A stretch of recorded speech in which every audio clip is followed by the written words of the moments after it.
good morning. I love you.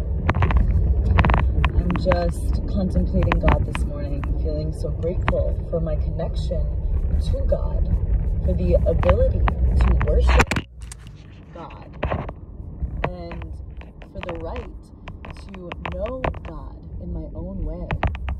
I grew up a Christian, and I was taught that God was like this man in the sky, and if you did not believe in the Christian God, then you'd go to hell.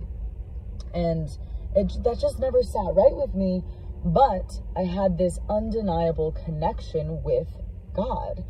And now that I've developed my own spiritual practice, I can see that God is not a man in the sky. God is all around and within. God is a force. You could even say an energy, but it's so much more than that. God is truly undescribable. Not describable, but God is everywhere, working through and within all things. And when you tune into this presence, when you acknowledge this presence, this force of life, we can begin to really lean into trusting all that life offers us.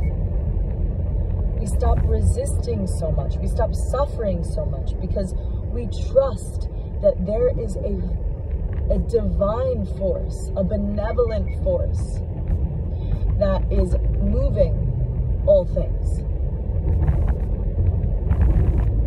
Which means whatever happens is for the greatest good of all.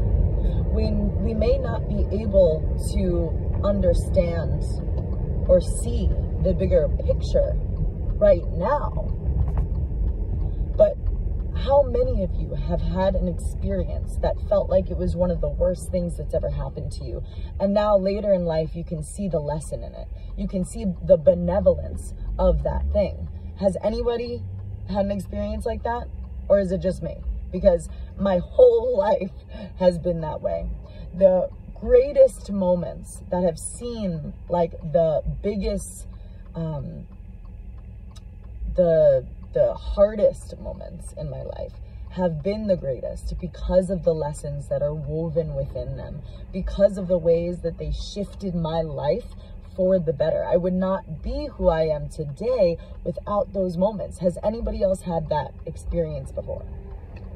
Raise your hand, comment below, because this is the benevolence of the divine.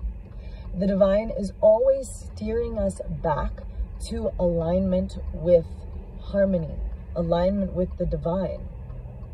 And so those big pivotal moments are God nudging us back into alignment with the greater plan.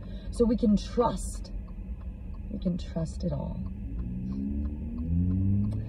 So it doesn't matter if you do love a God that you imagine to be a man in the sky, if you do love a Christian God, if you love a Muslim God, if you love a deity, a Hindu deity, if you don't use the word God, and you just believe in an energy, a force in life that's working for you, it does not matter. When we really tap into truth, we realize that all this language stuff, all this words, actually kind of makes it more complicated. It actually causes more separation.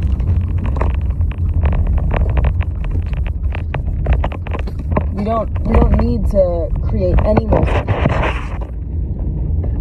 The truth is that God is one. You can call it whatever you want.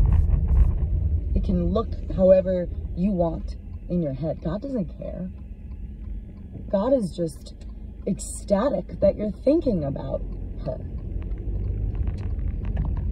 God is just overjoyed that you're giving her your energy and attention and prayer.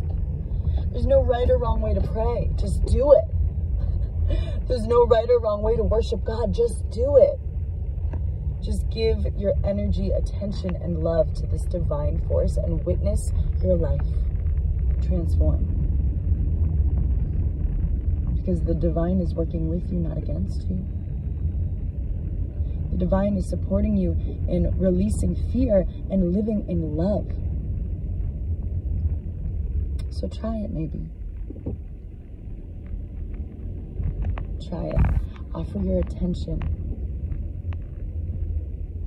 Offer yourself to this divine force and see. But don't do it in a way of, let me get something from this. Do it in a way, or do it in gratitude. Do it in worship. Thoughts of the day. Love you.